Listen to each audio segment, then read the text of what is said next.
Hello everyone, Douglas Waltz, Old Man Comic Book Reviews, coming back at you on this lovely Memorial Day weekend.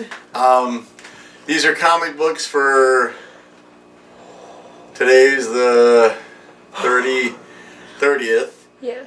So it's Sunday the 30th, Saturday the 29th, Friday the 28th. Friday the 28th, 27th, 26th. Woo! May 26th. Wednesday, May 26th, comic books. I knew it all the time. We got a variety pack here. Some old, some new, some different. Just, you know, what we bought this week kind of thing. First one up is a new manga. Ultraman by Ichi Shimizu and Tomohiro Shimaguchi. This is great. It's sort of like they're bringing it back sort of thing. It's odd because Marvel's doing the same thing with Rise of Ultraman, but it's more fascinating with this because it's more of like source material. There's some wonderful color pictures in the front too, which I thought were nice. I despise reading manga because I don't like going the wrong way. The whole time I'm reading it, it's like, well, this is backwards. But it was worth reading it. If they make more of these, which I assume that they will, we will read those. That was a good book. I didn't have to buy it either. That was my favorite part. Came a person Danny bought it, which is nice because it was $13. Worth it. So, all right, back to normal books. Not that that's not normal. Issue 3, finally. They accidentally gave me issue 2 of Jana and the Impossible Monsters. Number 3, written by Chris Samney and Laura Samney, or by Chris Samney.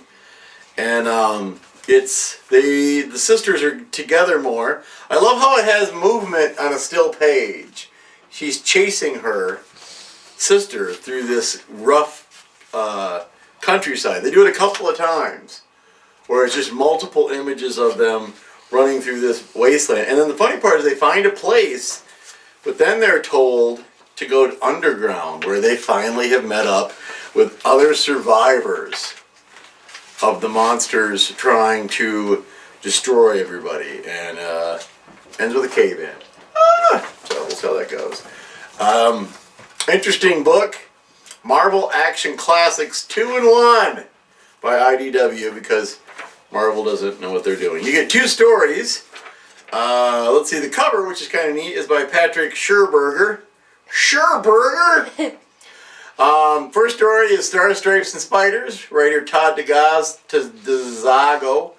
Pencils Liu Kang. Not spelled that way. It's Lou, like Lewis, like Louis Kang. Inks Pat Davidson. And then Life Model Doggy. Writer Paul Tobin. Art Marcello Di Chiara.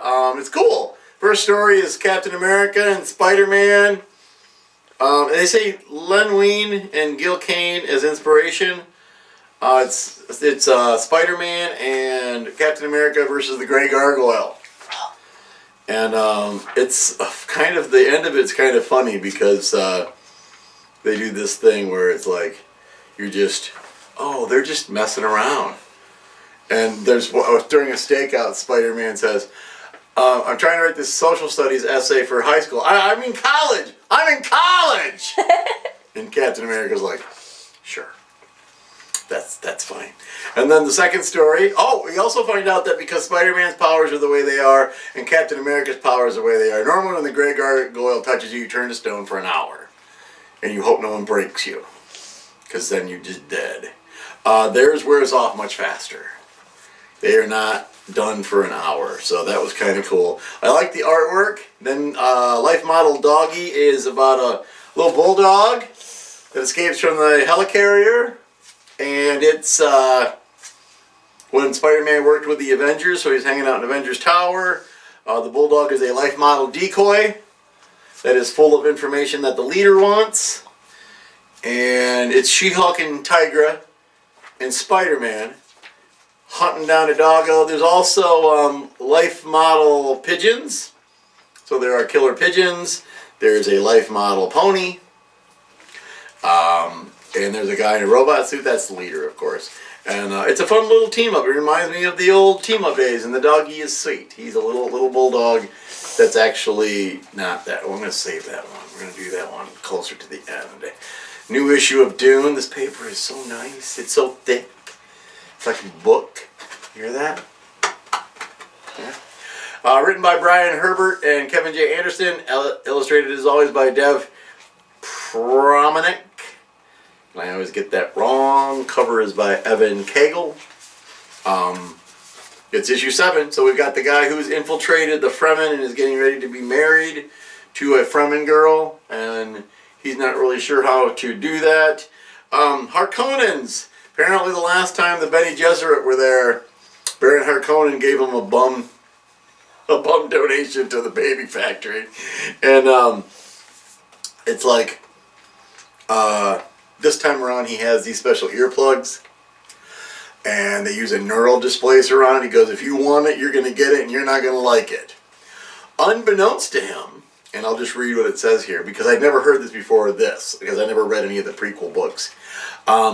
Every Reverend Mother carries virulent pathogens, stored diseases latent in their bodies, and they can release them when they choose.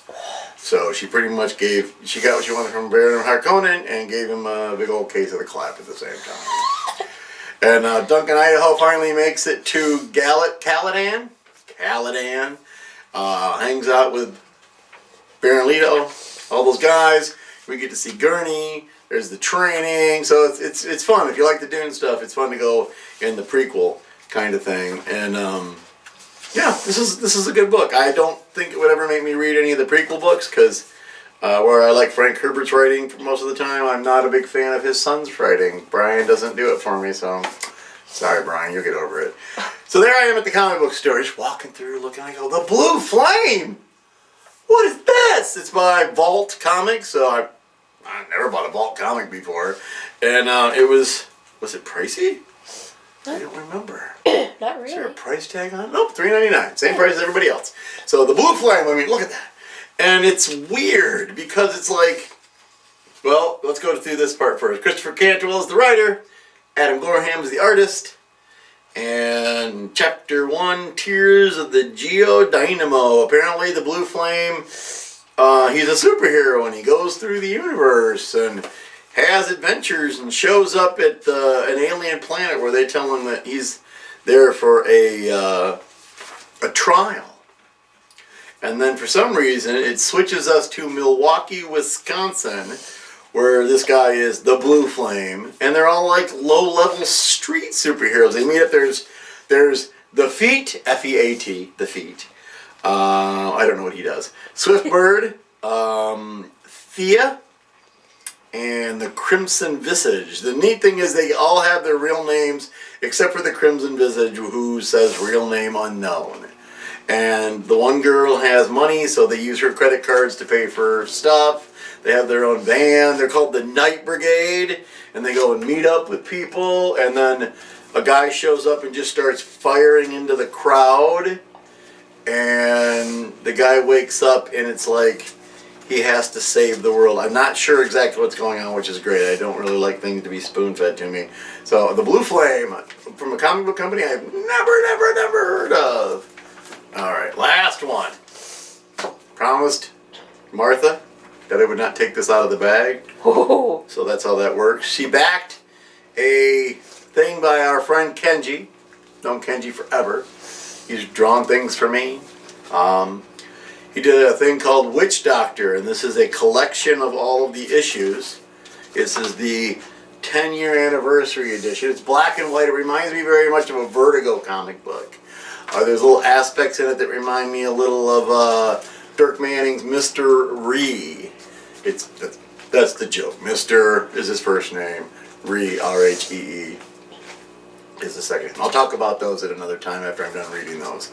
Because we have all those. Because Martha does Kickstarters for people. She gives them the money, and then they send her a pretty thing. This is pretty impressive. It's square bound. It's very pretty to look at. It's black and white art. Reminded me a little bit of Vertigo. The company, and this was really nice, and so it was great to see Kenji stuff. Although, to be fair, Kenji, This isn't over.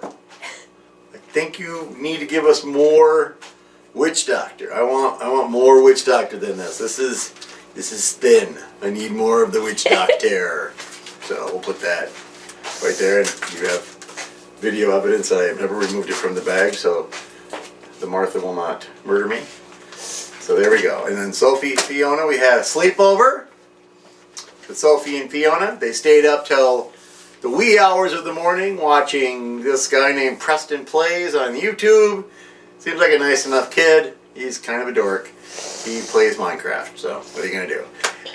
So it was nice of you to come over, Theo. I'm sorry that you were upset that you had to leave. Always one of them takes turns. I can't believe we're leaving. Be nice. I can't believe it. And then they're upset, and then they leave, and then they're fine. So it's, they're 6. They're acting like a 6-year-old is basically what they're doing there. So that's all we have for this week. Girls, I'll see you soon because we're going to set up the pool out in the yard for you. And so go get a comic book at your local comic book store, and we'll be back next week with a couple more. I don't remember. I think there's 7. Oh. Goodbye.